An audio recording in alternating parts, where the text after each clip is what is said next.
चलिए, competition math का chapter है। कंपटीशन मैथ का आप लोग का कॉम्पिटिटिव जो तैयारी कर रहे हो उसका एक चैप्टर है, नाम है ratio and proportion. Ratio and proportion Hindi में क्या बोलते हैं? अनुपात और समानुपात। आप लोग का एक मैथ का चैप्टर है, अनुपात और समानुपात। जैसे एक क्वेश्चन आपके सामने लाया है,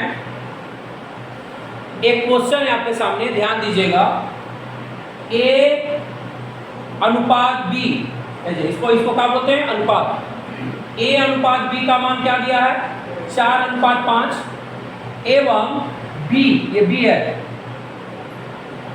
बी अनुपात सी का मान क्या दिया है? 2:3। तो आपसे क्या पूछ रहा है?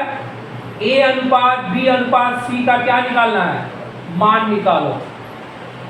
ए अनुपात बी अनुपात सी का क्या निकालो? मान निकालो। देखो कैसे निकालेंगे, ध्यान से देखिएगा, तुरंत समझ में आ जाएगा। जैसे ये क्या दिया है? ए अनुपात बी का मान क्या दिया है? 4:5 लिखिए। ये हो गया आपका समीकरण 1, समीकरण 1। अच्छा, ये वाला क्या दिया है?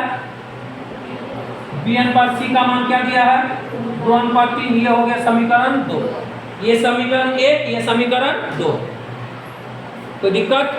अब तुम ध्यान से देखो तो,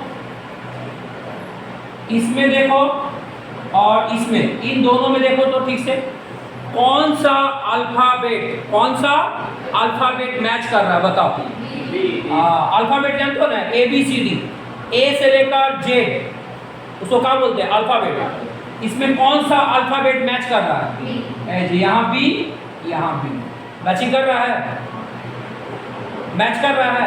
तो बताओ, यहाँ जो बी है, यहाँ बी का मान कितना है? 5। और यहाँ जो बी है इसका मान कितना है? 2।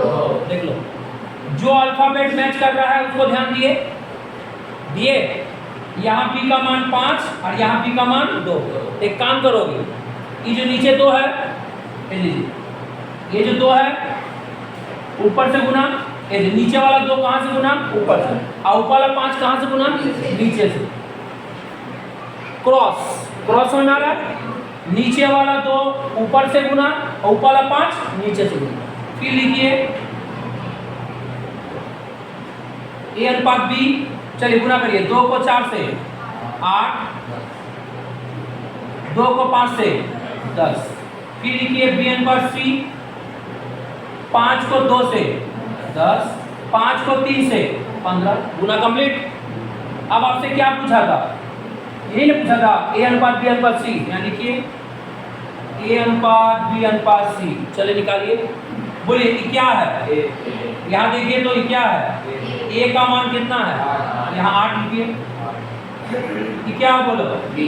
देखो बी 2 जगह है ना, यहाँ भी बी है, यहाँ भी बी है। अब देखो तो यहाँ बी का मान कितना है और यहाँ भी बी का मान क्या है? वाह, मैचिंग किया, दोनों बी मैचिंग कर रहा है। यहाँ भी बी का मान 10, यहाँ भी बी का मान 10। तो इसका मतलब बी की जगह क्या लिख सकते हैं? कोई दिक्कत? बी का मान सेम हो गया, बी का मान समान हो गया। अब ये क्या करो, सी का मान कितना है बताओ? 15। यहाँ 15 लिखिए। अब 8, 10, 15 ये तीनों के तीनों किसी के पहाड़ा से कटेगा? किसी भी पहाड़ा से कट सकता है? नहीं कटेगा। 8, 10, 15 नहीं कटेगा। यही हो गया आपका क्या बोलो? आंसर। बोलिए, समझ में आया है? अच्छी तरह समझो।